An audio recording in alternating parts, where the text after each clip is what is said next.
دلوں میں اتر جانے والی آواز اور پاکستان ٹیلی ویژن کی پہچان، کنول نصیر الوداع۔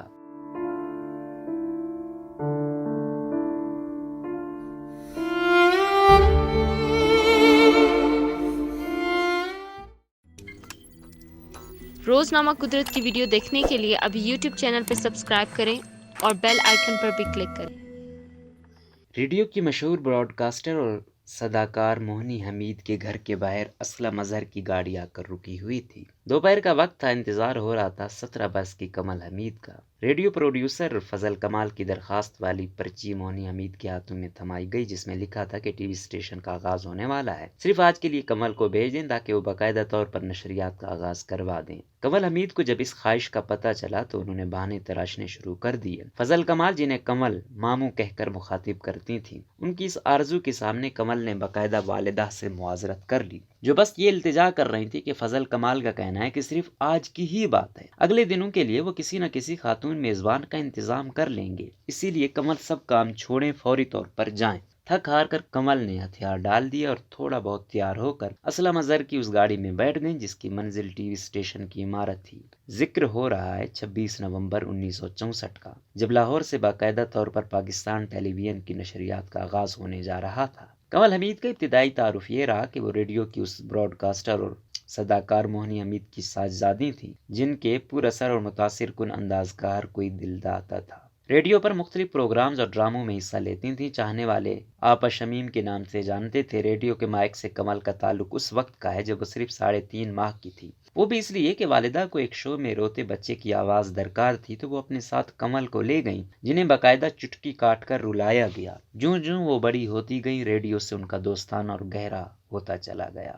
ریڈیو پاکستان لاہور میں بچوں کے شوز میں شرکت کرتی کوئی 7 برس کی ہوں گی کہ ریڈیو پر باقاعدہ پروگرام بھی کرنے لگی، جس کا معاوضہ انہیں 4 آنے ملتا۔ کنول کی خوش قسمتی یہ تھی کہ انہیں اس دور میں سلیم گیلانی، مختار صدیقی، اشفاق احمد، بانو قدسیہ، رفیق پیر، قتیل شفائی، امتیاز علی تاج، صوفی غلام مصطفیٰ، تبسم جیسی شخصیات کی سنگت ملی۔ ان ادیب، شعراء اور فنکاروں کا گھر میں آنا جانا تھا، جبھی کنول حمید کو بہت کم عمری میں انداز گفتگو کا ہنر آ گیا۔ دلچسپ بات یہ کہ ابتدا میں کنول کو اردو پڑھنا نہیں آتی تھی، لیکن بعد میں انہوں نے اس پر دسترس حاصل کی۔ کنول حمید جب ٹی وی اسٹیشن پہنچی تو اسلم اظہر نے ان کا استقبال کیا۔ بتایا گیا کہ پہلے ان کا میک اپ ہوگا تو کنول حیرت زدہ ہو گئیں۔ وہ اب تک ریڈیو پر شو کرتی تھیں، جہاں آواز کا اتار چڑھاؤ زیادہ اہمیت رکھتا تھا، سجنے سورنے پر تو کبھی غور ہی نہیں کیا تھا۔ اب میک اپ کے لیے کمال الدین کی خدمات حاصل کی گئیں، جنہوں نے چند ہی لمحوں میں کنول حمید کا 16 سنگھار کر کے اسٹوڈیوز روانہ کر دیا، جہاں پہنچ کر ان کے لیے بھاری بھرکم کیمرے اور لائٹس تیار تھے۔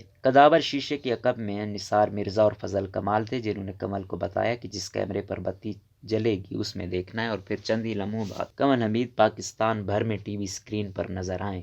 رومن میں لکھے ہوئے انہوں نے یہ الفاظ ادا کیے: خواتین و حضرات، آپ کو مبارک ہو، آج پاکستان میں ٹیلی ویژن آ گیا۔ یوں وہ ٹی وی کی پہلی خاتون اناؤنسر بن گئیں، جنہوں نے آنے والے دنوں میں خبریں بھی پڑھیں۔ کنول حمید کے لیے تجربہ خاصا خوشگوار تھا، جبکہ ان کا پراعتماد انداز بیان تو ہر کسی کو بھایا۔ اسلم اظہر سے والدہ کی معرفت شناسائی تھی، جنہوں نے ان کے اندر ایک نیا اعتماد اور ولولہ بھر دیا۔ کنول کے مطابق اسلم اظہر نے یہی کہا کہ جب بھی پاکستان میں ٹی وی کی تاریخ لکھی جائے گی، تمہارا نام ضرور لیا جائے گا، اور کچھ ایسا ہی ہوا۔ کنول حمید نے والدہ سے زبان اور تلفظ کی ادائیگی کا ہنر سیکھ رکھا تھا، جب بھی ٹی وی پر آنے کے بعد کبھی بھی انہیں کسی قسم کی کوئی مشکل پیش نہیں آئی۔ کب کیسے آواز کا اتار چڑھاؤ کرنا ہے، کس الفاظ کا تلفظ کیا ہے، کس لفظ پر کتنا زور دینا ہے، یہ تو ان کے ریڈیو میں کام کے دوران وہ جان چکی تھیں۔ کنول حمید نے 1965 میں کرنل نصیر سے شادی کی۔ یوں وہ ٹی وی پر کنول نصیر کے نام کے ذریعے جلوہ گر ہوتی رہیں۔ ان کی شادی کا بھی بڑا دلچسپ قصہ ہے۔ 1 ستمبر 1965 کو ان کا نکاح ہوا اور اسی دوران جنگ چھڑ گئی، جس کی وجہ سے ان کی رخصتی ٹل گئی، اور جب حالات بہتر ہوئے تو ان کی زندگی کا نیا سفر شروع ہوا۔ کنول نصیر نے ٹی وی پروگراموں کی میزبانی ہی نہیں بلکہ 3 ڈرامہ سیریلز میں بھی کام کیا، لیکن پھر انہوں نے اداکاری سے توبہ کر لی۔ اس کی ایک وجہ وہ بیان کرتی ہیں کہ رومانی مکالمات کی ادائیگی میں انہیں خاصی دشواری ہوتی ہے، بالخصوص ایسے فنکار کے مقابل جن کے ساتھ ان کا اچھا دوستانہ نہ ہوتا ہو اور پروڈیوسر جب ان سے رومانی مکالمے اور مناظر عکس بند کرتے تو وہ خود کو خاصی غیر موزوں سمجھتی۔ ٹی وی سے منسلک ہونے کے باوجود انہوں نے ریڈیو سے ناتا نہیں توڑا، لگ بھگ مسلسل 9 برس تک ریڈیو سے انگریزی زبان میں پروگرام کرتی، جس کی وہ میزبانی ہی نہیں پروڈیوسر اور اس کی تیاری بھی خود کرتی۔ وہ اس بات کا اعتراف کرتی کہ ریڈیو ان کا اور والدہ کا در حقیقت پہلا گھر تھا۔ وہ اس بات پر بھی فخر محسوس کرتی کہ جب 1969 میں اقوام متحدہ نے پہلی بار خواتین کا سال منایا تو پوسٹرز میں ان کی والدہ موہنی حمید کی نمایاں تصویر تھی۔ سفیان خان مزید لکھتے ہیں کہ کنول نصیر نے مختلف ملکی اور غیر ملکی سربراہان مملکت کے اعزاز میں دی جانے والی تقریبات کی میزبانی کا اعزاز بھی حاصل کیا۔ پاکستان نیشنل کونسل کے تحت مختلف ثقافتی طائفوں کے ساتھ کئی ملکوں کا دورہ کر چکی تھی۔ کنول نصیر کو شکوہ تھا ان دنوں نیوز اینکرز تلفظ پر توجہ نہیں دے رہے، جبکہ انہیں ابتدا میں ہی بتا دیا گیا تھا کہ سانس کا استعمال کب اور کیسے کرنا ہے، جب ہی ان کی آواز مٹھاس سے بھری اور انداز گفتگو میں اپنائیت کی جھلک ملتی۔ حکومت پاکستان نے ان کی شاندار خدمات کے اعتراف میں انہیں پرائڈ آف پرفارمنس سے بھی نوازا۔